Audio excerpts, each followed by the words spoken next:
অনুব্রতহীন বীরভূমে ভোট, আত্মবিশ্বাসী তৃণমূল সাংসদ কেষ্টর অনুপস্থিতি বীরভূমের ভোটের প্রভাব ফেলবে না। বিজেপি এবার দেশও পার করতে পারবে না, তাই ভয় পেয়েছেন মোদী। নির্দিষ্ট সম্প্রদায় সম্পর্কে ভুল বকছেন। কলকাতা টিভিতে এক্সক্লুসিভ তৃণমূলের রাজ্যসভার সাংসদ সামিরুল ইসলাম।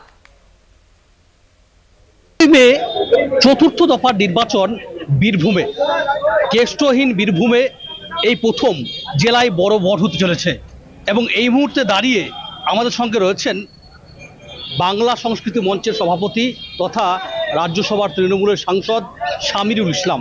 আমরা কথা বলবো তার সঙ্গে। সামিরুল্লাহ, আর 5টা ভোটের থেকে এই ভোটটা কি একটু কঠিন মনে হচ্ছে? বারবার বিজেপি নেতারা বীরভূমে পশ্চিমবঙ্গে এসে দাপিয়ে বেড়াচ্ছে, কি বলবেন? এটা বিজেপির জন্য কঠিন, এটা মমতাদির জন্য কঠিন নয়, টিএমসির জন্য কঠিন নয়।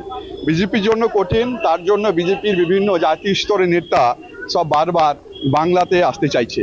আমাদের বীরভূমের মানুষ তো বয়কট অলরেডি করেছে, বিজেপি কোথাও নেই, তার জন্য এসে মিথ্যামিথি যেমন সন্দেশখালির মতো একটা ইস্যু তুললো। কিন্তু সত্যকে বেশি দিন চাপা দেওয়া যায় না। আজকে সন্দেশখালি এক্সপোজ হয়ে গেল এবং বাংলার মানুষ এবার বিজেপিকে আরো রিজেক্ট করবে, কারণ বাংলার নারীদেরকে নিয়ে যেভাবে বিজেপি ঘৃণ্য রাজনীতি করার চেষ্টা করছিল সেটা কিন্তু বাংলার মানুষ পুরো বুঝে গেছে। এই বীরভূমে কেষ্টমণ্ডল নেই, বীরভূম জেলায় 2টি সিট, বোলপুর এবং বীরভূম 2টি লোকসভা আসন, কোনো ইফেক্ট পড়বে বা কি রেজাল্ট হতে পারে? দেখুন, কেষ্টদাকে আমরা সবাই রেসপেক্ট করি, ওনার সম্মানার্থে দিদি ওনাকে এখনো জেলা সভাপতি রেখেছেন। কিন্তু এবার ভোট হচ্ছে জাতীয় স্তরে ভোট, সবাই মিলে এবং কেষ্টদা যারা ফলোয়ার আছেন, যারা আছে, সবাই একসঙ্গে নেমেছে। আমি যতটুকু দেখতে পাচ্ছি এখানে সবাই মিলে আমরা কিন্তু ভোট করছি এবং এখানে শুধু টিএমসির বাইরেও আজকে দেখলেন প্রায় 10,000-এর ওপর লোকে মিছিল করে এসছে। সেখানে কিন্তু কেউ টিএমসি করে না, এখানে গ্রামের প্রতি একবেলা কাজ করে এসছে। ওদের এত কিলোমিটার র্যালি দিয়ে হাঁটলো। আজকে বলুন, এই র্যালি দেখে আপনার, যেটা জনসাধারণের র্যালি, এটা দেখে আপনার কি মনে হচ্ছে? আপনারা বিবেচনা করুন। এটা কোনো মানুষই বিজেপিকে চাইছে না। এটা সিম্পল খালি রামপটের আশেপাশে গ্রাম থেকে এসছে, একবেলা কাজ করে নিজেরা বাসে ভাড়া দিয়ে এসছে। এবং আমাদের বীরভূমের মানুষও মোদীকে প্রত্যাখ্যান করবে, কারণ বীরভূমের মানুষ হিন্দু মুসলমান একসঙ্গে বসবাস করে।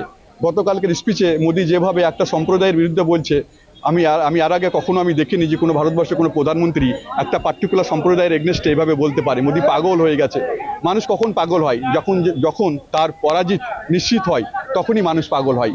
মোদী পাগল হয়ে গেছে। রাজস্থানেও দেখলাম যে একটা সম্প্রদায়ের এগনেস্টে উল্টাপাল্টা বলছে।